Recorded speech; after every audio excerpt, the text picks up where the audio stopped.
Tapos ako kumain, nag-mic talaga ako kasi maingay yung kapitbahay. So, ayan, dumating yung aking order na, yung collar. Di ba sobrang init ng panahon ngayon. Grabe busog ko. So, sobrang init kasi ngayon.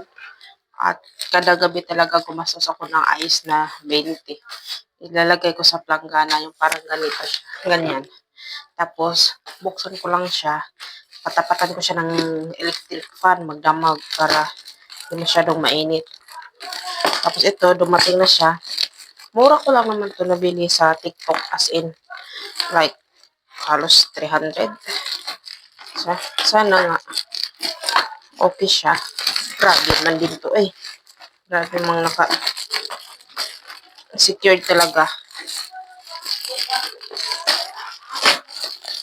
So, ito siya. Ito.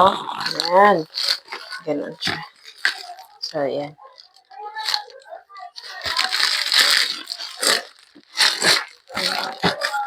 Para masubukan ko. Para siyang electric fan, pero kailangan siyang tingnan natin. Pangalan niya ay Ultra Air Collar. So, maliit lang siya talaga. Ayokong,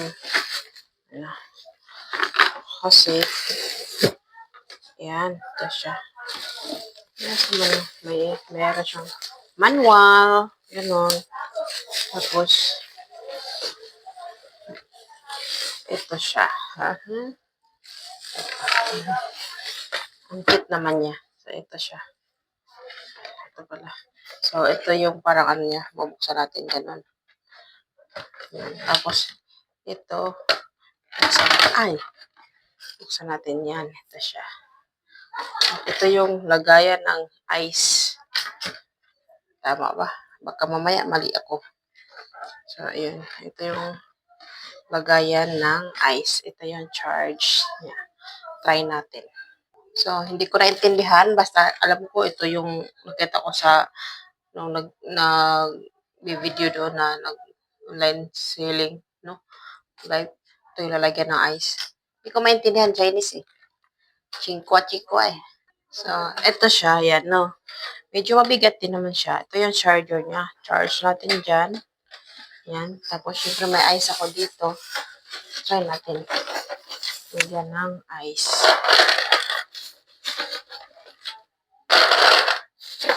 Marami din pala. Yung binili ko na is yung tube. Ayan. Tapos, ano yung takip? Ito. Ay, nagbawasan natin kaya. Ganon.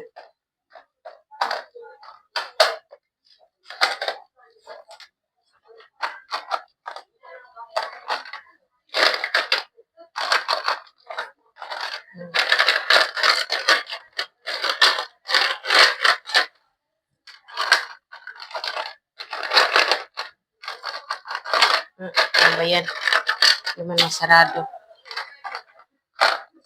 So, pwede pala siya lagyan ng yung pabango para parang humidifier na lang din siya para pampabango sa kwarto. Tapos, pipindutin natin. Yan, gumana siya. Yan, umila siya. Oy. Tapos, buksan natin. Siyempre, yan. Tapos, pag nag-yellow yan, siguro, meron siyang bubunutin dito. Ay, pag nag-yellow, pag nagtapon tayo ng pwede siyang bubunutin dito sa, asan ba yun? Para matanggal yung tabi. Wala pala. Sorry, mali na naman tayo. So, meron siyang hanggang 3. Yan. Hanggang 3 siya pindot. Ay, up po, 3. Ano ba tong yan? 3 siya. O, diba? Yan. Ay, sa siyang ganun pa siya aircon. Yan. Lamig din. Yan nga lang. Kapag natulog ka na, siguraduhin na, yan yan siya Pag naubos yan, kailangan mo talagang magising. Pag naubos siya, di, wala. Mag-i-ano sa ilalim na yan. Di ba? Malamig. Mini aircon, charot. Yun lang.